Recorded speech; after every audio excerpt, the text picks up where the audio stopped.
निर्मितीताई, तुला एक प्रश्न विचारायचा आहे.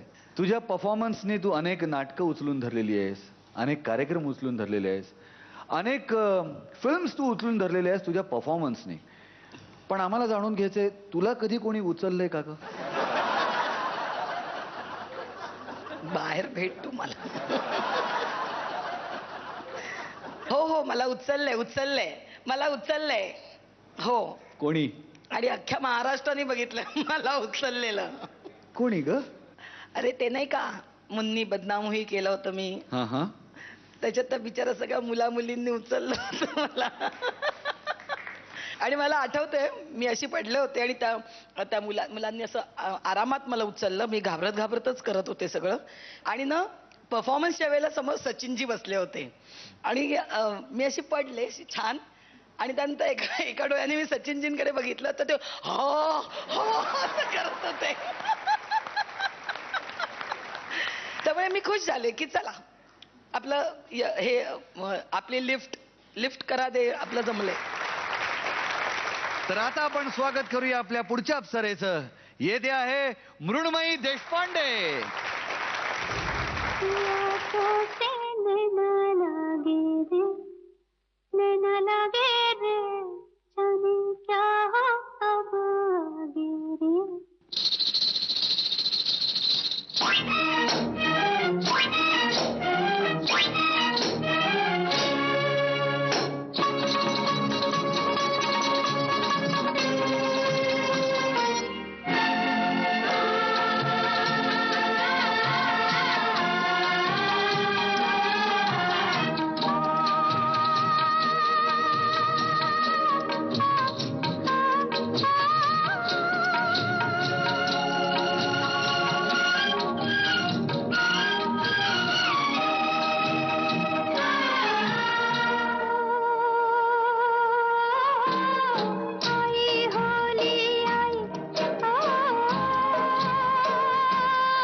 रात को जब चांद चमके जल उठे तन मेरा, मैं कहूँ मत करो चंदा इस गली का फेरा, आना मोरा सैया जब आए, चमकना उस रात को जब मिलेंगे तन मन, मिलेंगे तन मन, पिया तो से ना लागे रे, ना लागे रे पिया,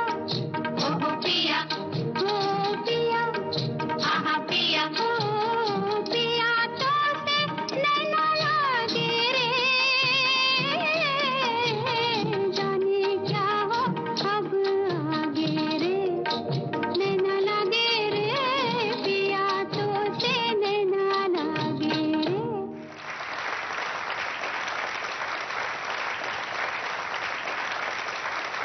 वा मुन्ना वा. थँक्यू. हा कुठला नृत्य प्रकार होता? ओडिसी. वा. नाही, मला खरंच कमाल वाटते तुझी. कुंकूचं शूटिंग, याच्या रिहर्सल्स, हे वेगवेगळे नृत्य प्रकार शिकणं, आत्मसात करणं, आणि हे सगळं करत असताना चेहऱ्यावरती कुठलाही थकवा नाही, टेन्शन नाही, तितकंच सुंदर दिसणं. कसं काय मॅनेज करतेस तू? असं होतं की ज्यांच्यासाठी आम्ही हे सगळं करतो ते म्हणजे आमचे प्रेक्षक. बर. आणि त्यांच्या कौतुकामुळे किंवा त्यांनी आमच्यावर केलेल्या प्रेमामुळे हे सगळं शक्य होतं किंवा करावंसं वाटतं. म्हणजे कितीही दमलेलो असलो, थकलेलो असलो, तरीसुद्धा हे करण्याची एनर्जी त्यातून मिळते. आणि दिवसभरामध्ये 2 मिनिटं काढली स्वतःसाठी की हे सगळं नीट होतं. वा वा वा. ओडिसी नृत्यशैली जी ओरिसातनं आहे ओरिजिन, तू खूप त्या स्टाईलला जपलंस इथे. मला असं वाटतं ना, अजून मध्यम लयीत जर असतं ना हे गाणं तर अजून छान वाटलं असतं. पण हा तुझा डान्स परफेक्ट, मला खूप आवडला. थँक्यू. मृण्मयी, हे खूप वेगळं फ्युजन होतं. Being a classical dancer you must be little comfortable. I felt की इन द स्टाईल, कारण आपण क्लासिकलला भावांग करता नाही, कधी लीप मुवमेंट्स नाही करत, त्यामुळे हीच स्टाईल तू पकडली होती. So you are quite comfortable. I like, आणि मला एक्सपेरिमेंटही आवडले की तुम्ही या लेवलला येऊन आता खूप वेगवेगळे प्रयत्न करता. All the best. Thank you. Mrunmayee, तू कशी दिसतेस माहितीये का? हां. अजिंठा वेरूळची लेणी असतात ना, त्याच्यासारखी दिसतेस. अगदी रेखीव, कमनीय, इतकी गोड दिसतेस तू. वा. थँक्यू. तुझे फेशियल एक्सप्रेशन, आई गो, मार डाला. क्या बात है. पण थँक्यू. त्याच्यासाठी आधी दीपाला.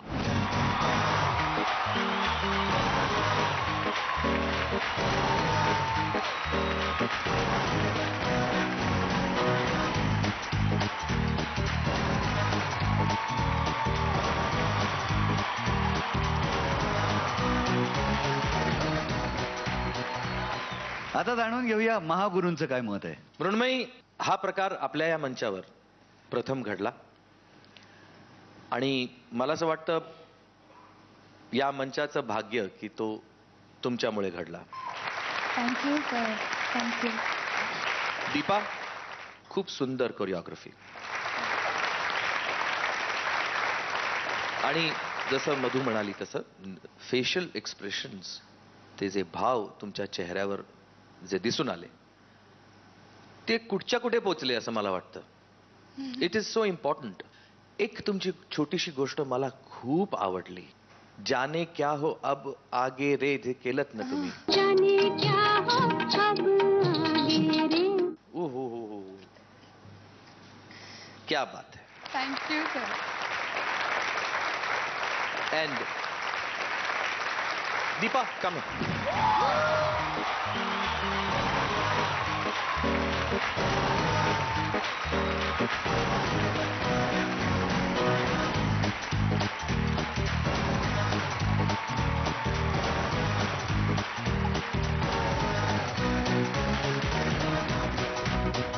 नमस्कार, मी मृण्मयी देशपांडे. माझा कोड नंबर आहे 4 आणि मला वोट करण्यासाठी टाईप करा EPE स्पेस 4 आणि पाठवा 57575 वर. BSNL आणि MTNL धारकांनी मला वोट करण्यासाठी काय करायचं याची माहिती त्यांच्या TV स्क्रीनवर दिसते. धन्यवाद.